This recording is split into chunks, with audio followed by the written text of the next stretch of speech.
Bonjour, bonjour, bonjour, bonjour. Bonjour les amis. Je vais me mettre ici pour vous suivre aussi. D'accord? D'accord? Hein? Bonjour chacun d'entre vous. Je voulais traiter deux petits sujets, mais je suis un peu fatiguée. Vous verrez que je ne m'affiche pas parce que je suis un peu fatiguée. Et comme je veux parler de ce sujet, on est dimanche, évitez de... Je vous lirai au fur et à mesure ici. Hein, voilà. Donc j'ai... Ok, c'est bon. Vous aurez remarqué qu'il y a deux images. Deux images superposées. Vous voyez, il y a deux images superposées. Et ces deux images, il s'agit... Attention, oui, il s'agit de l'effondrement d'un immeuble à Abidjan. D'autres parlent de Rivera, quartier vecteur. Je n'ai pas bien précisément. D'autres parlent d'Hongrie. Je vais vous lire pour ceux qui ont la précision, hein, parce que moi je ne connais pas bien Abidjan. Donc les quartiers, j'ai un peu du mal à... On me parle de Cocody, Abobo, Plateau. Mais après, j'ai du mal avec les... Je ne connais pas bien, avec précision, les quartiers d'Abidjan. Vous voyez? Et donc, on parle de...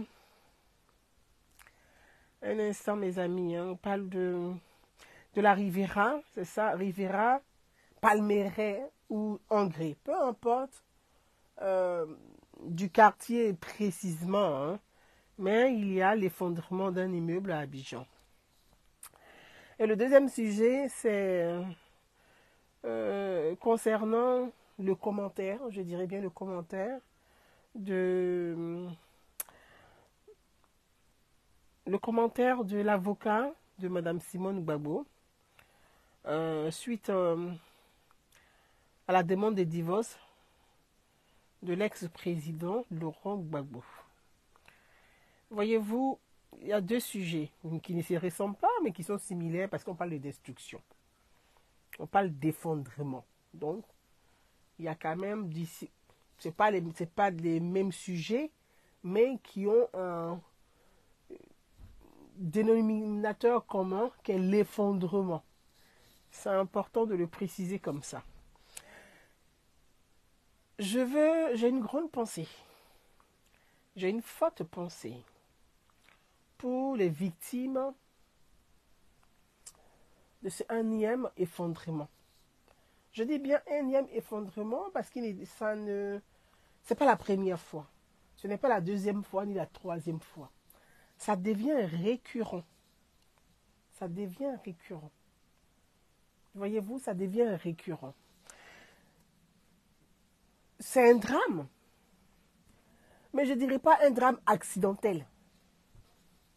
Moi, je ne dirais pas un drame accidentel. Je dirais un drame criminel. Voilà. Je veux vraiment utiliser les bons termes, les bons mots, là où il faut, à la place qu'il faut. Ce n'est pas un accident. C'est un drame. Un accident, c'est quelque chose qu'on ne sait pas qui devait arriver, qui est arrivé brusquement, soudain. Mais quelque chose de prévisible. Donc, ce n'est pas la première fois, ni la deuxième fois, ni la troisième fois. Ça devient une habitude. Donc, c'est récurrent. Quand on dit récurrent, c'est quelque chose qui continue et qui étouffe, qui énerve, qui agace, qui devient insupportable. Donc, c'est récurrent, c'est écœurant. Mes amis, j'ai une colère quand je vois des drames pareils qu'on peut éviter et dont on n'évite pas. Ça me met en colère. Ma colère, elle est saine. Et c'est une colère juste. Et je pense que cette colère juste, c'est aussi la colère de nombreux d'entre nous. Certains n'osent pas s'exprimer, d'autres n'ont pas envie de s'exprimer. Mais moi, je m'exprime parce que je suis une femme libre. Libre d'opinion, libre d'esprit. Parce qu'il s'agit de nos compatriotes, de nos concitoyens, de nos familles. Des constructions anarchiques. Des promoteurs voyous, bandits et criminels. Des architectes pas compétents. Des apprentis sorciers devenus des apprentis maçons. Mais quand on prend dans l'ensemble, on prend les choses dans l'ensemble,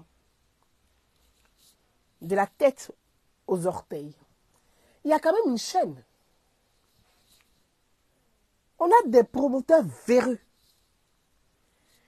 qui se complaisent et qui se plaisent à construire des tombes géantes. Oui, parce que ce sont des tombes géantes. Les mots ne sont même pas durs. J'arrive pas à trouver d'autres adjectifs pour qualifier ces tombes construites dont les pauvres populations payent pour aller mourir. Ce n'est pas la première fois que ça arrive. Quand c'est la première fois, on dit, oh, c'est la première fois. C'est un accident. Mais quand c'est récurrent, quand c'est tout le temps, quand c'est répété, on ne peut plus dire c'est la première fois. On ne doit plus dire c'est la première fois. On doit lever le ton, lever la voix, prendre la parole et dire non, là maintenant ça suffit, c'est pas acceptable. Parce que c'est la vie humaine. Il s'agit de la vie des êtres humains. Même le chien ne peut pas mourir comme ça.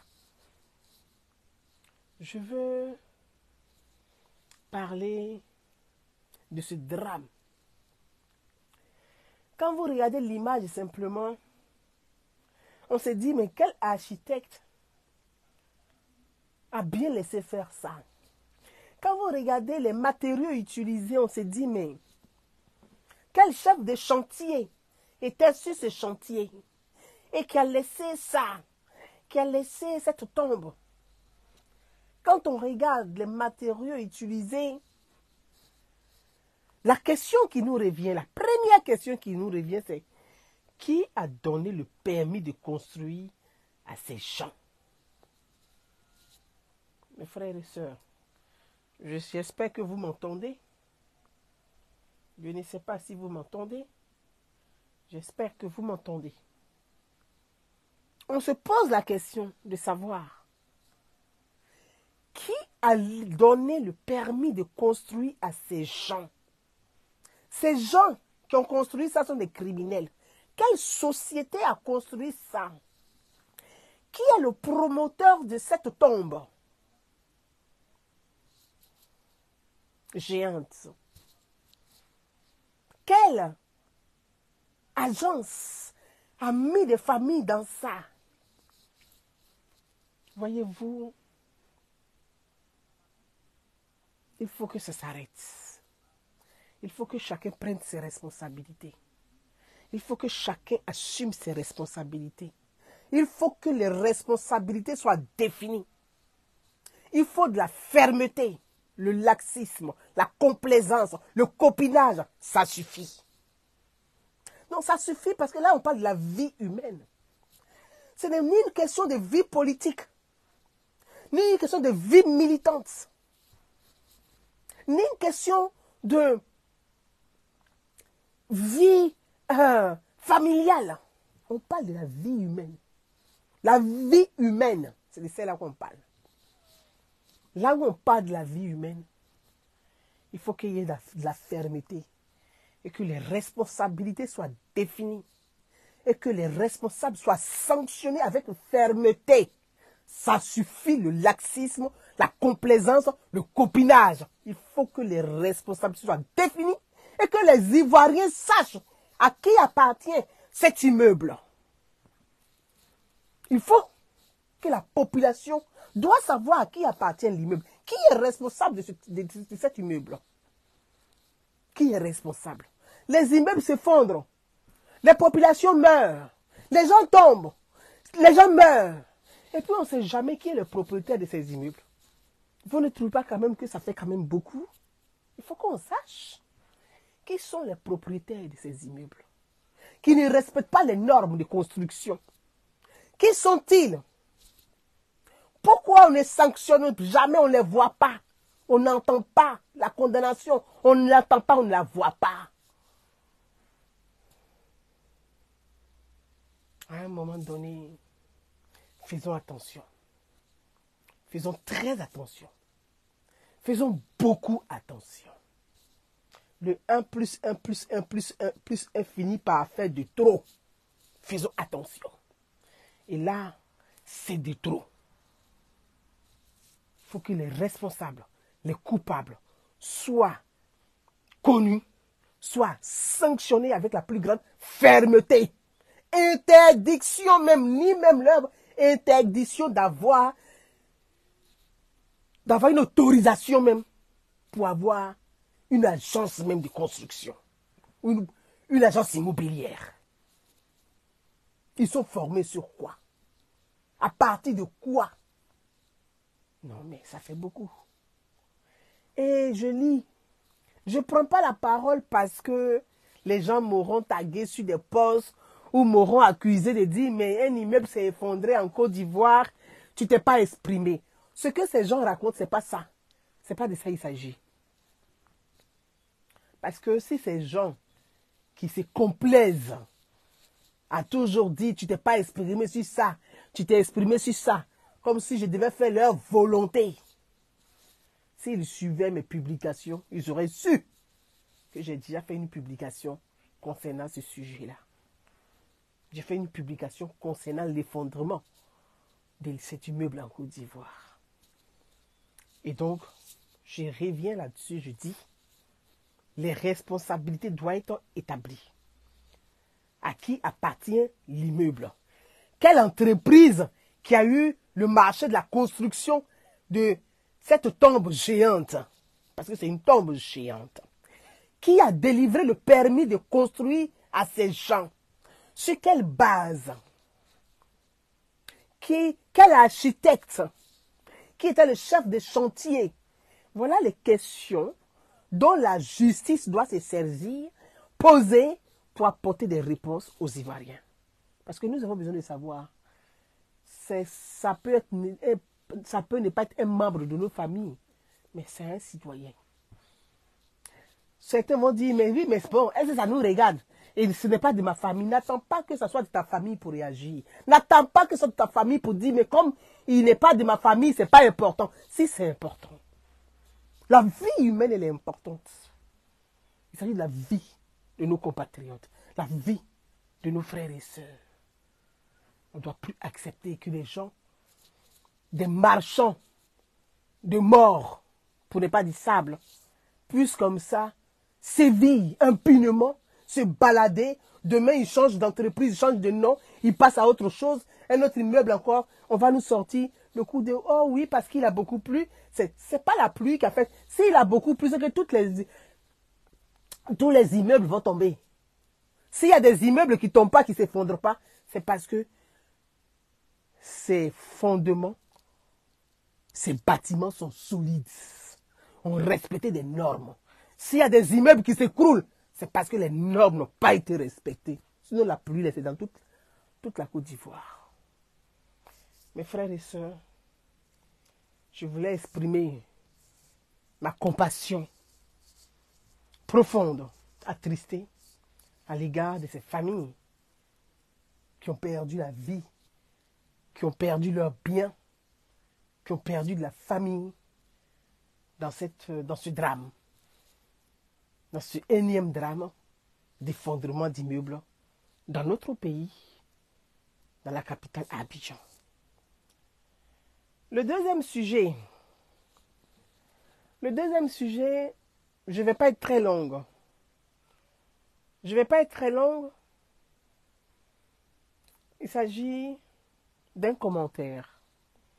D'un commentaire que j'ai reçu que bon nombre, que les journalistes, hein, j'ai vu des médias en ligne, des journalistes, la presse en ligne a relayé. J'ai reçu ce communiqué de la part de certains d'entre vous, comme je l'ai écrit sur ma page de tous bords politiques, hein, confondus. Et puis chacun m'écrit et demande mon commentaire. J'appelle ça commentaire parce que ce n'est pas un avis, hein, j'appelle ça commentaire. Puisque je ne sais pas si c'est un communiqué de l'avocat de Mme Simone Yves Gbagbo qui indique les chefs d'accusation contre Laurent Gbagbo dans sa procédure de divorce. Je publie ça tout à l'heure sur ma page.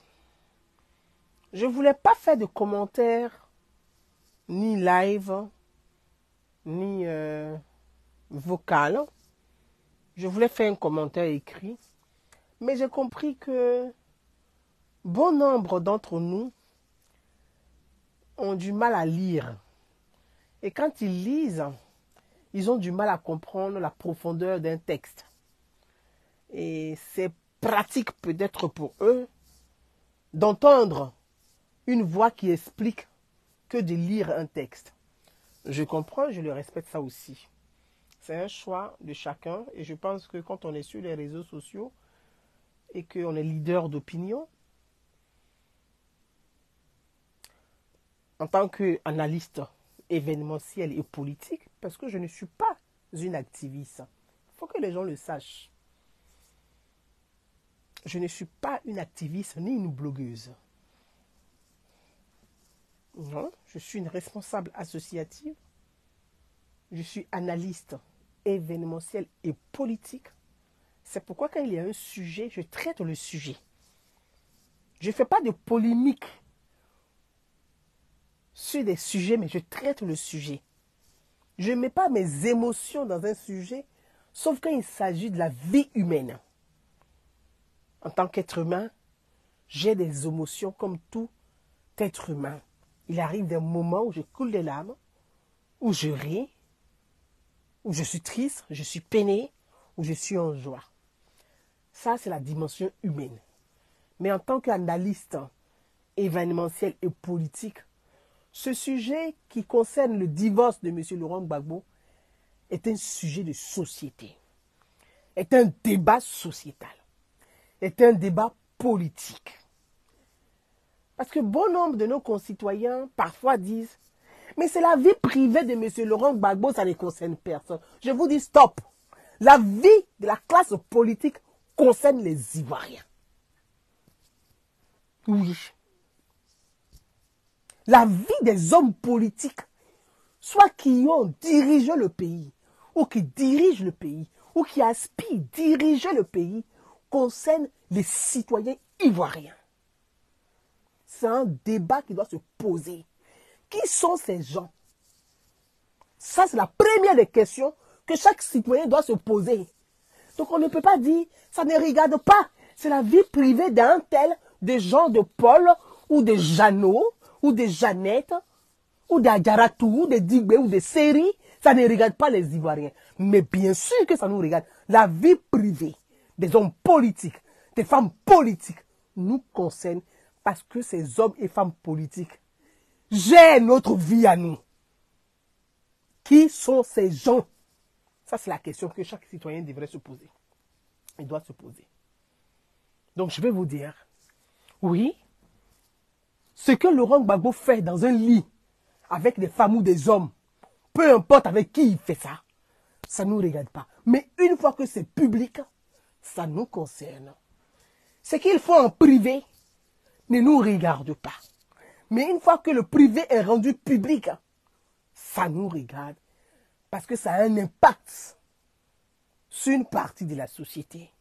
Et l'impact que ça a une partie de la société peut être nuisible ou utile ou inutile ou paisible, peut être nuisible ou paisible pour l'ensemble de la société.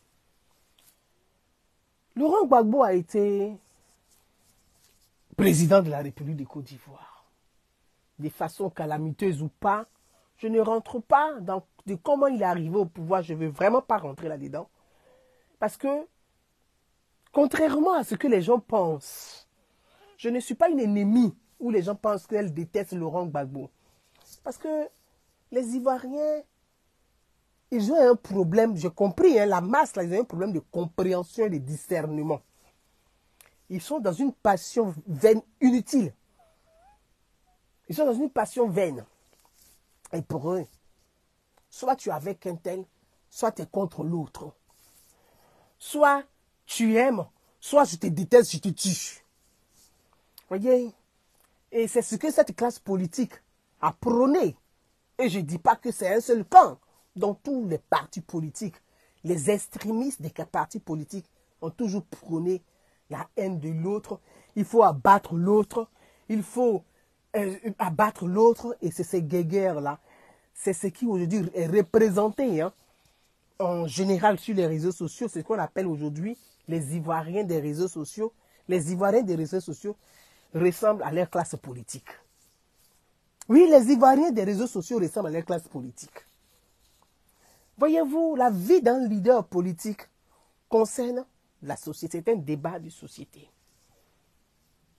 Laurent Gbagbo a dirigé la Côte d'Ivoire, donc il est ex-président de la République.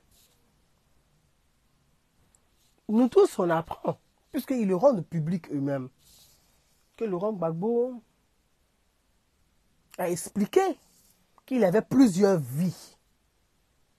On peut s'interroger pour dire, mais attendez, qui sont ces hommes qui nous dirigent, ou ces hommes qui nous ont dirigés, ou ces hommes qui souhaitent nous diriger? Quelle est leur vie? Un homme instable dans la vie familiale, dans la vie professionnelle, dans la vie, ne peut pas diriger une nation. Mais en le disant, ce n'est pas offenser M. Laurent Gbagbo. En le disant, ce n'est pas offenser un tel et un tel. En le disant, c'est de dire à ces hommes politiques de prendre conscience que leur vie instable est néfaste pour la société. Quand on dit un leader, c'est celui qui guide. Un leader, c'est celui qui montre le bon exemple à suivre. C'est ça un leader. On dit leader politique. Leader religieux. C'est ça. Mais si on est un leader qui est lui-même instable, pensez-vous qu'un leader instable peut apporter la stabilité dans une nation, à un peuple? Et ces questions-là, je dois se poser. On a vu les résultats de cette instabilité. On a vu les résultats. Parce qu'il faut parler de ça comme si ces leaders-là, ils avaient de grosses entreprises et que c'était le bénéfice de leurs entreprises qui entretenait leur train de vie et le train de vie de leurs nombreuses conquêtes. Mais c'est l'argent du contribuable qui entretient leur train de vie et le train de vie de leurs nombreuses conquêtes. Et vous pensez que le contribuable qui participe à entretenir leur train de vie n'a rien à dire sur leur train de vie? Je vous pose la question. C'est des questions que j'essaie d'élaborer. Et quand j'aurai plus de temps, on va ensemble débattre. Moi, je suis ouverte au débat. Je vous invite au débat. Mais de façon intellectuelle. Je ne ronge pas dans la culotte des gens et de Paul ou voir si sa fermeture est claire, elle est montée, ou elle est descendue, elle est ouverte, ou elle est fermée. Ça ne me regarde pas, mais je dis. C'est le contribuable ivoirien qui entretient leur train de vie. Donc ce contribuable ivoirien a le droit de parole. Voyez-vous, soyons des citoyens utiles au débat et non des petits militants passionnés et agités. Soyons des citoyens utiles. Je ne viens pas pour prôner la haine de Laurent Gbagbo. Je ne viens pas pour prôner la haine de Simone Gbagbo. Je ne viens pas pour prôner la haine du président Alassane Ouattara. Je ne viens pas pour prôner la haine de la première dame Dominique Ouattara. Je ne viens pas pour prôner la haine de l'ex-président Henri Konan Bédié. Je ne viens pas pour prôner la haine de son épouse Henriette Konan Bédié. Je viens poser un débat, qui est un débat sociétal, qui est aussi un débat politique. Un homme politique qui dirige, qui veut organiser la société, il faut que lui-même il soit cohérent, il soit organisé, qu'il ne soit pas éparpillé. Ça, c'est important.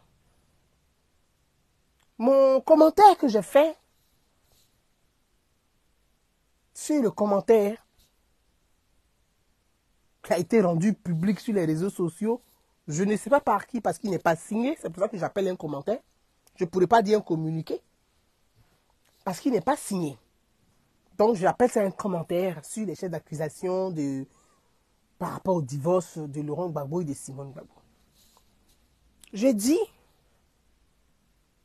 un homme, c'est un parcours. Un homme, c'est une histoire. Un homme, c'est une traçabilité. Et j'ai vu beaucoup de passionnés s'agiter. Ah, tu parles de la vie de Laurent Gbagbo, ça ne concerne pas les Ivoiriens. Ceux-là, je ne parle même pas d'eux parce que je pense qu'ils sont inutiles au débat sociétal déjà pour commencer, pour même parler du débat politique. Ils n'ont pas compris la chose. Ce qu'on appelle la société, ce qu'on appelle la nation, ce qu'on appelle le peuple, ce qu'on appelle les institutions, pour même comprendre la politique et la démocratie. Ils n'ont rien compris à cela. Ceux-là, je ne m'adresse même pas à eux. Je prends les propos de l'ex-président Laurent Gbagbo lui-même. Il a dit, un homme, quand il marche, il laisse des traces. Je répète, mot pour mot, la citation de Laurent Gbagbo. Un homme, quand il marche, il laisse des traces. Quelles sont les traces de Laurent Gbagbo? Laurent Gbagbo lui-même a effacé ses traces. Il n'a plus de traces. C'est un homme vide. Comme il a dit lui-même, une enveloppe vide. Sans intérêt. Oui. Parce qu'il a dit lui-même. Un homme, quand il marche, il laisse des traces. Mais toi, tes traces, c'est quoi? Un homme politique. Un leader politique. Qui a été charismatique, on va dire. Sous la gestion du PDCI RDA, donc du père de la nation, le président Félix Houphouët-Boigny. Je l'ai dit la dernière fois, Laurent Gbagbo, il a été un opposant utile au pouvoir Houphouët-Boigny parce qu'il a été un contre-pouvoir. Ce qui a permis d'améliorer aussi un certain nombre de choses dans la société. Et ça, je dis, donne à César ce qui est à César et donne à Dieu ce qui appartient à Dieu. Mais aujourd'hui, quel est son parcours? Son parcours est réduit à néant, à zéro, à un vide. Quelle est son histoire? Il a effacé son histoire comme un château de sable que le vent l'eau a emporté, la mer a emporté. Il n'y a rien derrière lui, il n'y a rien devant. Ça, on peut le dire, on peut le mentionner.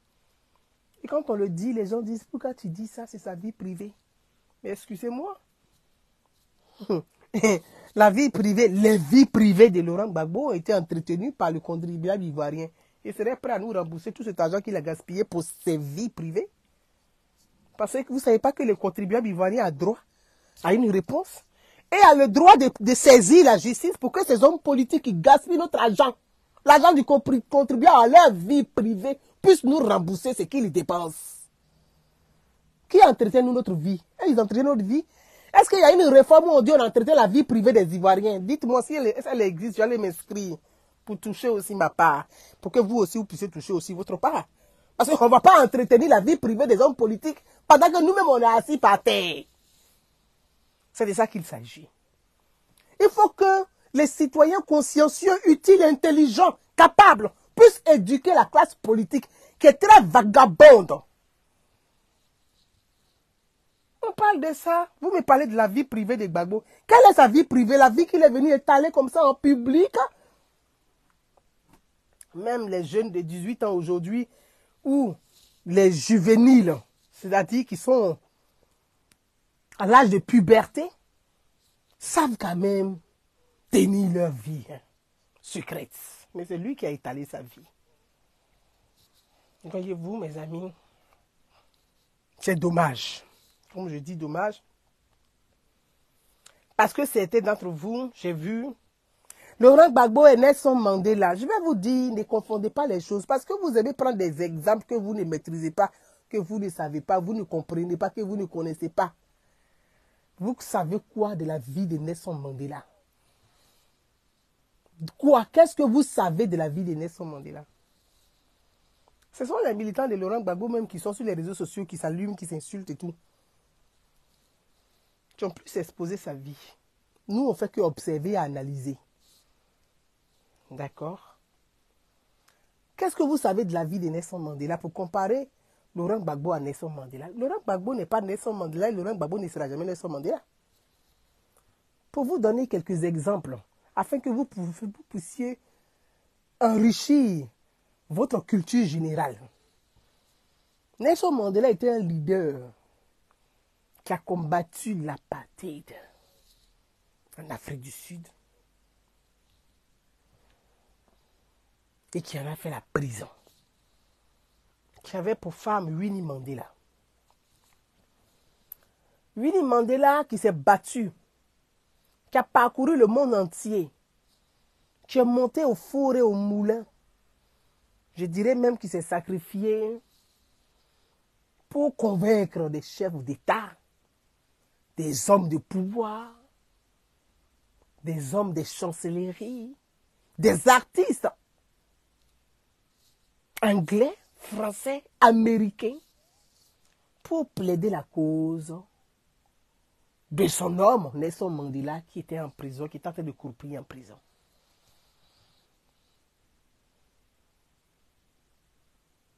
Comprenez-vous?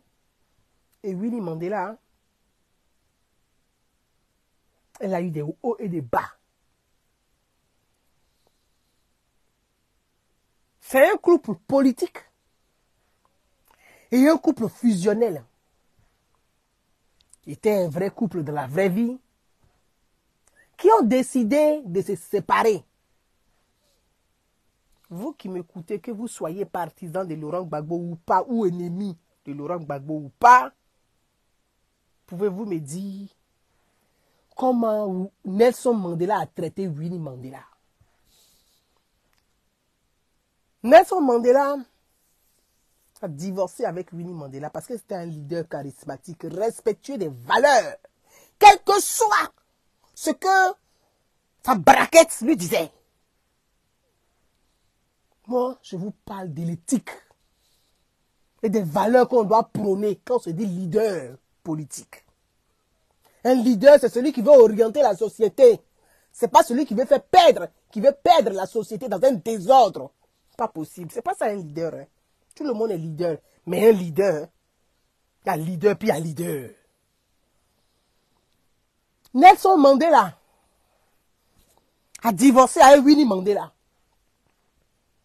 Dans le respect. C'est ça on dit un homme politique, un leader charismatique. Un leader qui a des valeurs. C'est ça là on dit un leader. Nelson Mandela a divorcé avec Winnie Mandela. Laurent Gbagbo n'est pas le premier ni le dernier, 7 à divorcer. Mais il est le premier dans l'histoire de l'Afrique à avoir une vie de désordre. Ça, quand on le dit, on dit que vous avez injurié Laurent Gbagbo. Mais quand vous regardez sa vie, ce n'est pas désordonné. Où est l'injure qui est là-dedans?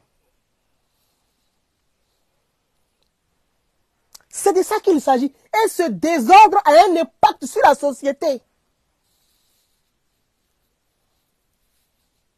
Mes frères et sœurs,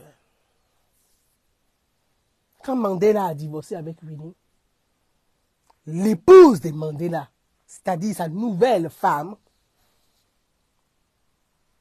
Mandela a été clair. C'était un homme de parole. C'était un homme qui se respectait lui-même. Donc il respectait Winnie Mandela. Il a dit,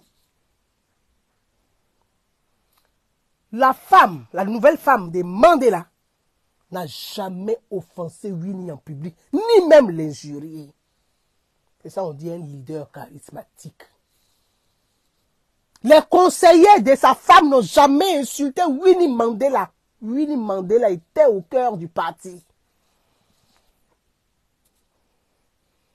Pour ceux qui ne le savent pas, pour votre culture, petite culture, puisque vous n'en avez pas,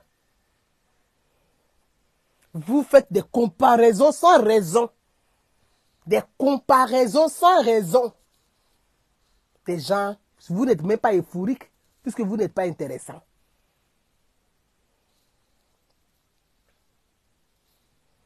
À la mort de Nelson Mandela, il a écrit, il a mentionné, quand il était en fin de vie, il a dit, le jour de ma mort, c'est à Winnie de venir fermer mes yeux. Vous savez ce que ça signifie? Le jour de ma mort, c'est à Winnie de fermer mes yeux.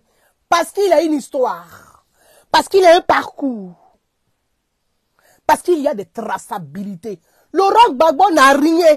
Son devant est vide. C'est moi qui vous dis ça, Gouza Naounou.